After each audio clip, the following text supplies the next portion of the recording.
What's up guys, JJ SWAT here with another video, and I just wanted to tell you everything you need to know on how to get global in Football Fusion 2. Briefly, for those that don't know, global is the top 30 players in the game at their position. You get a spot on a leaderboard, and you get a special title that you can put next to your name that lets everyone know you're the GOAT. First thing you need to do is you have to have 150 games played. Your overall and other stats don't matter. You have to hit the 150 game threshold in order to qualify for global. In my experience, this is the biggest part of the global grind. While you work towards this mark, you can work on your stats so you can get global instantly when you qualify. All of this is in active public games, by the way. VIP servers and empty servers don't count. You need to have at least one opponent on the field for stats to count. The second thing you need to know is how to qualify, and to know that, you need to know the difference between all-time and averages.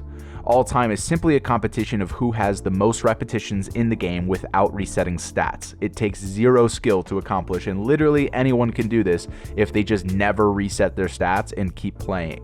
Eventually, you'll get there. Averages is a competition of who consistently puts out the best numbers for the qualifying stat. It takes real skill and consistent greatness to make this list, but at the end of the video, I'll show you the easiest strategy for achieving it. Most people think that all-time globals are better than average globals. I think it's because they associate it with being the greatest of all time. Don't get it twisted. Average globals dominate the public game. For global QB and any global position, all you need to do is look at the lowest player on the board and their qualifying stat. For all-time QB, the qualifying stat is completions, and at the time of this video, you need 12,000 completions to be an all-time global QB. For average QB, it's tracked by QBR, and the minimum is currently 128.52. That's insane. You either have to be the most calculating, careful, and accurate quarterback in the game, or you just need to spam slant routes to your friends. Warning, grinding stats to achieve global is not bannable, but once you get global, if you continue to grind, it's bannable. This is really only tracked by QB/wide receiver friend passing. Tips for improving QBR: maximize passing touchdowns, minimize interceptions, minimize incompletions, and maybe avoid sacks. I'm not sure if that actually tracks. For global running back, you basically need yards for both categories. For all time, it's just about racking up yards, and for average, it's tracked by yards per carry. Currently, that number is 23.24, so as long as you go for 24 yards every time you run, you should be fine. This makes it one of the easiest to achieve because if you don't think you can get at least 24 yards, then you don't run it. This is best accomplished as QB because if you line up as a running back, you're likely not going to get a handoff, and if you do, it may not be the gains you want. You're putting a lot of control in someone else's hands, and if you're trying to be consistent, you don't want to do that. I personally disagree with the way running back is set up because if you run for 1 yard touchdown, you get punished on the leaderboard. I think scoring should play an important role in determining who the best running backs are, just like QBR is heavily influenced by touchdowns, not just completions. Tips for improving at running back. Number 1, check fumble chance. Guys, you have to check the settings. You have to know if you're going to fumble it or not. If it's 0%, stay standing, do all the jukes, take all the risks. It doesn't matter. But if it's at 2%, diving and jumping over people and all that kind of stuff is super risky. Number 2, if your quarterback slide. That's the other thing. If you have a fumble chance of 2 or 1 in your quarterback, your fumble chance is a lot higher if you run it. And if you fumble the ball, it hurts your average. And then number 3, wait until the defenders are far away and then run. So just let the space open up. For global wide receiver, you need catches. For all time, it's just total catches, and for averages, it's catches per game. This is probably the hardest to achieve because all of the control is in your quarterback's hands.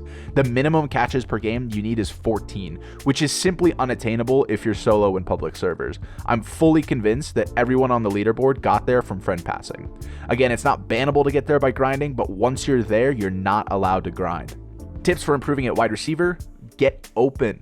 Catch consistently so you'll get more passes, and pray that somebody passes it to you. Global Defender is actually the whole reason this account started in the first place. I noticed that no one rushed and it was really easy to do, and if I continued to rack up tackles, I'd eventually be seen as the best at that position. For all time, you just need a bunch of tackles, and for average, you need around 12 per game. If you're good at rushing the QB, that should be really easy to get. If you're a DB, then you'll likely get it if you cover the person who gets passed to the most and just tackle them. Tips for improving at defender: stay standing. Let the hitbox do the work. You don't need to be diving for every tackle. Number 2, play the whistle, okay? The play's still alive until that guy is down, so chase after him, even if you're on the other side of the field. And then number 3, don't sleep on the returns. It's a free tackle every time. Finally, there's global kicker. For all time, it's tracked by kicks made, and for averages, it's kick accuracy. The minimum is 96% accuracy. This makes it look like the hardest global to get, but I have a trick that will make it a lot easier. First off, if you haven't seen my kicking tutorial, go check it out. It basically says to aim all the way up, aim for the power letters, count 3 full seconds, then click. This is still true for long kicks, and if you're trying to get global kicker, I don't recommend attempting anything longer than 35 yards. But there's an interesting factor that makes kicking much easier, and that's the fact that if the kick is blocked by the defenders, it does not count against you. Here's how you can use this to your advantage. Instead of aiming all the way up, aim all the way down. You're still required to be accurate with everything else, but on those occasional misses due to your timing just barely being off, this trick will save you. When you aim down, it makes the kick way easier to block. So while it might have been accurate if you kicked up, if it's blocked, it's like you never kicked it and your average remains the same. So when you miss, it's highly likely that the kick will be blocked anyway, so you don't have to worry about it. If you're an accurate kicker, this method makes it the easiest way to achieve global. Remember, if you kick it backwards or you don't kick it at all, it will count against you. So try your best to get an accurate kick or kick it in a way where it will be blocked. While making this video, I discovered that if you aim up, go through the kick process, and then aim back down just before the start of the play, it actually doesn't change direction. So don't count on aiming down really quick if you miss. I recommend starting every kick aimed all the way down. That should just about cover it. Thanks for watching, everyone. I'm JJ Swat, and feel free to check out my FF Tutorials playlist for more tips and tricks on Football Fusion 2.